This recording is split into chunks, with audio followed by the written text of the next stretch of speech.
कोकणात आजही गणेशोत्सवातील परंपरा ग्रामीण भागात पाळल्या जातात। आज ऋषीपंचमी। या दिवशी गणरायाला आपल्या शेतात आणि परिसरात तयार केल्या जाणाऱ्या सर्व प्रकारच्या भाज्यांचा एकत्रित नैवेद्य दाखवला जातो।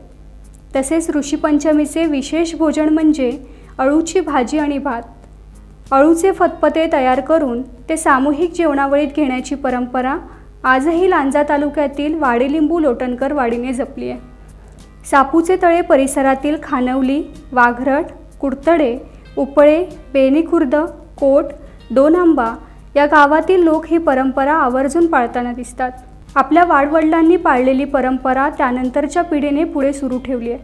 हेच खरे कोकणातील समृद्ध जीवनाचे दर्शन घडवते। आज गणेशोत्सवाचं आगमन झालं, प्रतिष्ठापना झाली आणि आता तुम्ही सगळ्या वाडीतली मंडळी या ठिकाणी अळू चिरणीचा कार्यक्रम करताय। काय नेमकं त्याची प्रथा आहे? प्रथा म्हणजे आम्ही सगळं जेवण करतो। इथं वऱ्याचे पीठ आणून भाकरी करतो आणि हे सगळं जेवण करतो। मग हे आज अळू चिरण्याचं कारण काय? उद्यासाठी कशा करतात? उद्यासाठी ऋषीपंचमी आहे ना, त्याच्यासाठी। मग तो अळूचा वापर कशासाठी केला होता उद्या ऋषी पंचमीला? सगळे लोकांना जेवणार, आणखी ऋषीची पूजा करणार। ऋषीचा मानस आहे, तो लागतो प्रत्येक ऋषीला। हो, आणि आम्ही नदीवर जाणार, आंघोळ करणार, पूजा करायची। म्हणजे दरवर्षीची प्रथा परंपरा आहे। जे उपास करतात ना त्यांना करावं। गणेश चतुर्थीच्या दुसऱ्या दिवशी पंचमी येते म्हणून हा उपास मुली बायका करतात। ऋषी आणायचे नदीवरून, त्यांचं घरी पूजन करायचं, त्यांना नैवेद्य दाखवायचा। हा सर्व प्रकारच्या भाज्या एकत्र करायची, भाजी आहे ना, सर्व प्रकारची भाजी ही वेगवेगळी काय करायची नाही। कारलं सोडून वेगळं त्याच्यामध्ये काही घातलं तरी चालतं। त्या भाजीला तेल पण नाही घालायचं नाही, खोबरं नाही, बैलांच्या कष्टाचं काहीच नाही। हा, बैलांचं काहीच नाही। शेणाला पण हात नाही लावायचं। गाईचं शेण नाही वापरायचं।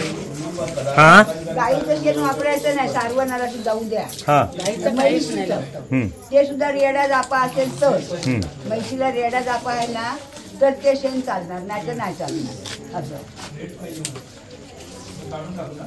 दरवर्षीची प्रथा परंपरा आहे। दरवर्षी एकत्र प्रसाद बनवतात, सर्व मिळून जेवतात, एकत्र प्रसाद म्हणून ते सर्वांना जेवण वाढलं जातं।